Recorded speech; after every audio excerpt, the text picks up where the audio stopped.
Hey guys, আসসালামু আলাইকুম সবাইকে। আমি হচ্ছে এখন ট্রেন স্টেশনে আসলাম। সো রাত বাজে 12টা বাংলাদেশ টাইম, ভোর বাজে 5টা। আমি ভিডিওটা যখন করছি আর কি।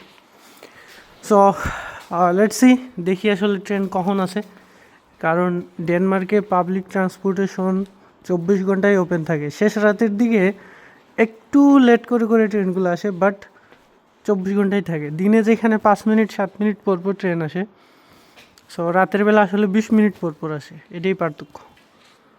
সো আমি হচ্ছে যাব এই ট্রেনে, স্প্যানমলেন যে ট্রেনটা আছে 6 মিনিট আছে, 6 মিনিট পরে আসবে আমার ট্রেনটা। আর এটা হচ্ছে একটা ভেন্ডিং মেশিন, এখান থেকে হচ্ছে আপনি টিকিট কাটতে পারবেন ইজিলি। আমাদের মানে যারা হচ্ছে নন রেসিডেন্টস আর কি, যারা ট্যুরিস্ট বা অন্য কোনো ইয়েতে আসে, সো তারা আসলে টিকিট কীভাবে কাটবে, সো তাদের জন্য এই অপশনটা, এখানে কার্ড দিয়ে পেমেন্ট করে টিকিট কাটা যায়। আর এইটা হচ্ছে আপনার ক্যাশ টাকা দিয়ে এখানে পেমেন্ট করা যায়। যে দেখেন সব কিছু আছে লেখা, ডেস্টিনেশন সার্চ দিলেই টিকিটের প্রাইসও চলে আসবে। একটা ইন্টারেস্টিং ব্যাপার হচ্ছে, এটা আমি আগে আপনাদের বলেছিলাম, এই যে মেশিনে যাদের কার্ড আছে, মাসিক প্ল্যানের যে কার্ডটা থাকে, সো কার্ডটা এখানে ধরলে চেক ইন হয়ে যাবে।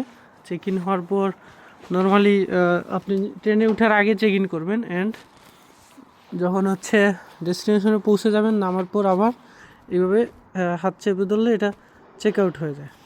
সো চেক আউট হইলে পরে আপনার ওই হিসাব অনুযায়ী টাকাটা কেটে নেয়। তো এই হলো ব্যাপার আর কি।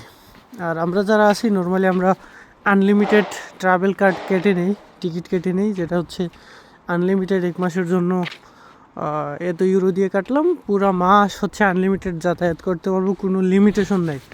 একবার যাই 100 বার যাই, তাতে কারো কিছু যায় আসে না।